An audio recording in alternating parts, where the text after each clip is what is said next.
All right, so once I started working, like I was never at home ever. I would stay out until 9, 10, 11 at night, depending on the time I got off of work.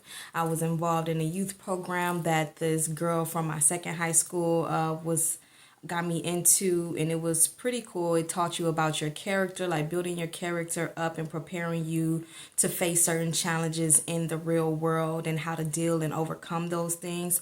I highly recommend people, get involved with programs or look more into youth programs that can really help and assist your children to face the world, because there's plenty out there, and honestly they really need some type of direction, structure, and different perspective to help, guide them into the world that they will experience soon. And so I was doing that. So in the midst of me doing my college program, going to work, and being in the youth program, I was out super late, and my granny, she did not like that at all because I was out on a bus.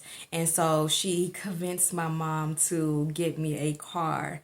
And she's like, I'll pay you back half if you get her a car or whatever not. And so my mom did it. Shout out to my mama. She used her tax money to help us sis get a car. And I was so grateful and thankful, honestly. And listen, my grandma, she never paid her back, but that's not my business. That's grown folks' business. Okay. And so you know how when you first get your parents get you a car, they try to tell you, or even if you got your own car at a young age, they try to tell you when to go, where not to go, or, whatever, try to control you in the car. And listen, I was making up so many excuses to ensure that I'm out the house. I'm gone. Like, oh, I gotta work late, or oh, I got class, at the college program or something. Anything to not be in that house. I was out here in these streets, and listen, I was a certified whipper dipper. I'm not gonna lie, I was a bit reckless. I'm sitting here driving on the sideline, and then screw. I ain't never getting no accidents, but I was definitely just reckless in my driving. I know I probably caused a lot of anxiety in other people. My bad, okay? Them days are over with now. And it's only over with because I was headed to work one day and it was raining out, but it had stopped raining when I was on my way to work, and I take the highway to work. And it was a curve on a highway, so it's a little slight curve. Now I wasn't speeding, but I also wasn't going as slow as a snail. But my car ended up like spinning out. It kept on just spinning and spinning and spinning. I kept trying to get it back in in alignment, and it just would not stop for the life of me. And so it was a wall that I was approaching, and so I have a choice but to like let go and just like prepare myself for impact, because I done tried all this time to stop it. It ain't stopped. I'm finna just hit this wall, and it's just we finna go from there. I kid you not. I was this close. That's the wall. That's my car from hitting that wall.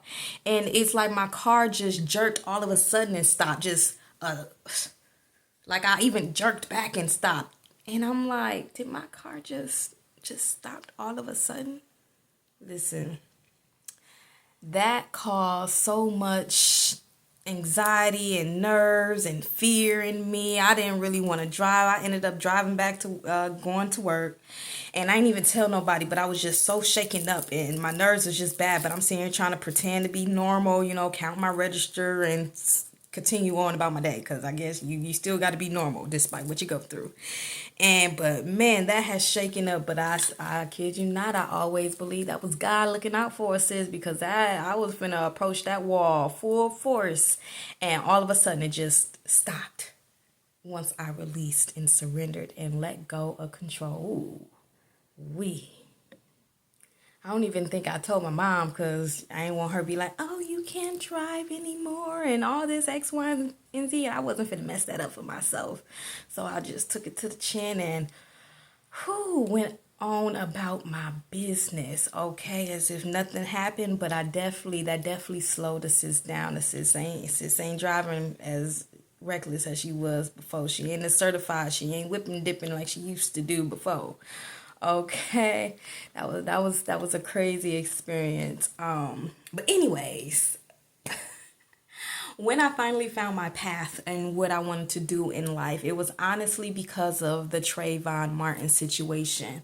I just feel like that was just the most unjust situation that could happen, and I didn't see how anyone thought that was fair and how they can just get by, like talking about their stand your ground. I even wrote a paper on that. Like that did diabolical, because what, it only works for a certain group of people. I was furious, okay, with that Trayvon Martin situation.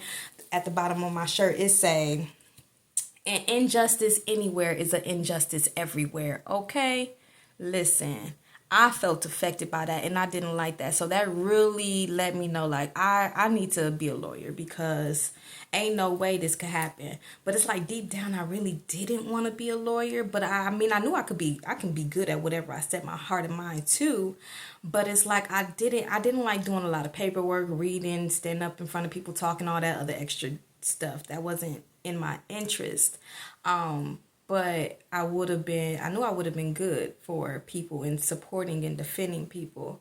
But I really ultimately just wanted to change law, affect legislation, because it was just crazy how that whole dynamic went down. And so that really woke me up to the things of this world, and I was determined to be that lawyer.